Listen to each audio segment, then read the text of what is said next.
On Friday, January 17th, which should be round about when this video was originally uploaded, NIS will have a panel at the PAX South Expo in Texas. A lot of people are getting pretty hyped that this might mean a potential Disgaea 6 announcement. You're most likely in the future while watching this and knowing whether they did or not, so I'll spare you the speculation, and instead I want to talk a little bit about where the Disgaea series is at the moment and NIS as a company. Disgaea is without a doubt NIS's biggest title, or Nippon Ikki's biggest title I should say. It's odd to think that Disgaea is the most successful franchise of any company due to how niche it seems, but oddly it's true. When Hour of Darkness was first released, it was well written, unique, and very appealing to those of us who enjoyed a game which didn't shy away from trusting the player with complicated mechanics, and others of us who were just big weebs and loved the anime-soaked visuals. Over time, I've seen something quite strange happen to Disgaea that I haven't observed in any other series that I can think of. While the writing and story has been steadily leaning further into anime cliché and a pinch of forced melodrama, the complexity and number of mechanics has actually compounded on itself, until now a lot of people look to the no-lifers like me to put guides up so you can actually learn how to play the game. So what we've lost in a unique and interesting story and character depth, we've actually gained in a greater depth of gameplay and greater replay value.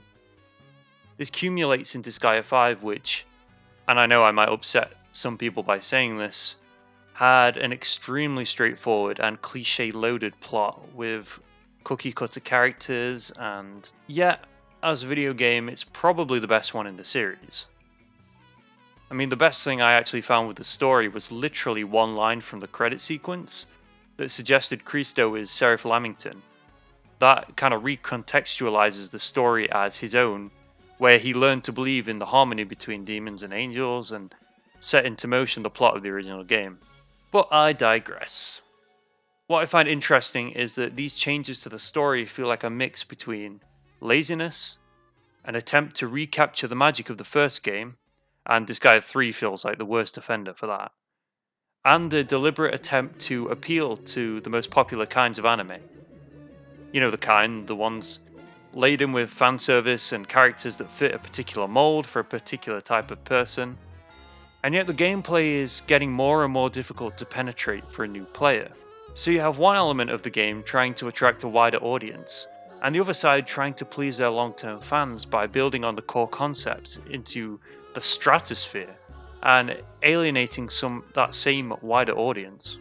I actually do think Disgaea 5 does a good job of easing new players into the game. Until you reach the post-game, the difficulty curve is actually a nice gentle incline. But it's still quite daunting, and Disgaea will always most likely be a niche game.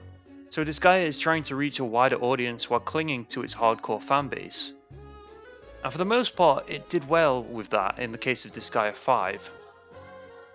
But there's a reason behind the design choices and some of NIS's other choices.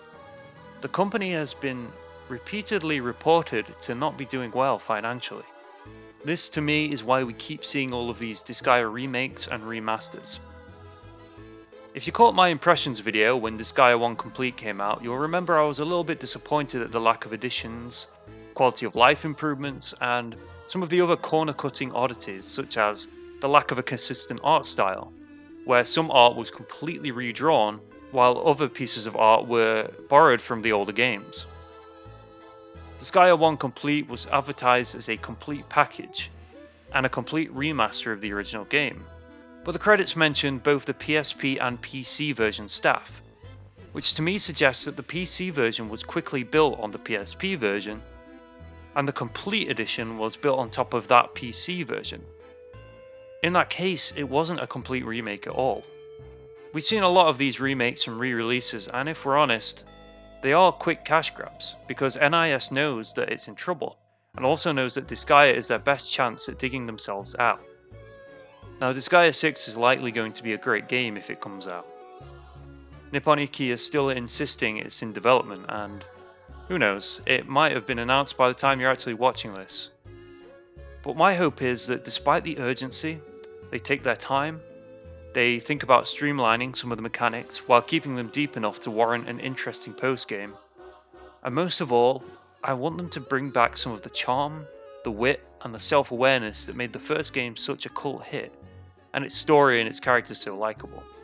If you want to support NIS while they're struggling, I am a little torn because I don't want to encourage these quick remakes, but at the same time, I do think that the company puts out some unique and interesting games with mechanics that you don't really see in the mainstream.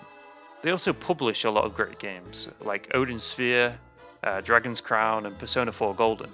Having said all that, I'm not convinced that we've seen our last printer yet. NIS will most likely keep going for a while. I think they're going to be fine financially. It just feels right now that there's a lot riding on Disgaea 6. I am excited to see it, and I'll definitely be covering it should it come out. And hopefully, if we haven't already by the time this video is out, we'll get a release date and a good look. Once we do, I'll be making videos, I'll be keeping up with the news, and stay tuned for more news and some more Disgaea 5 stuff too. Thanks for watching, I've been Nate, subscribe and I'll see you soon.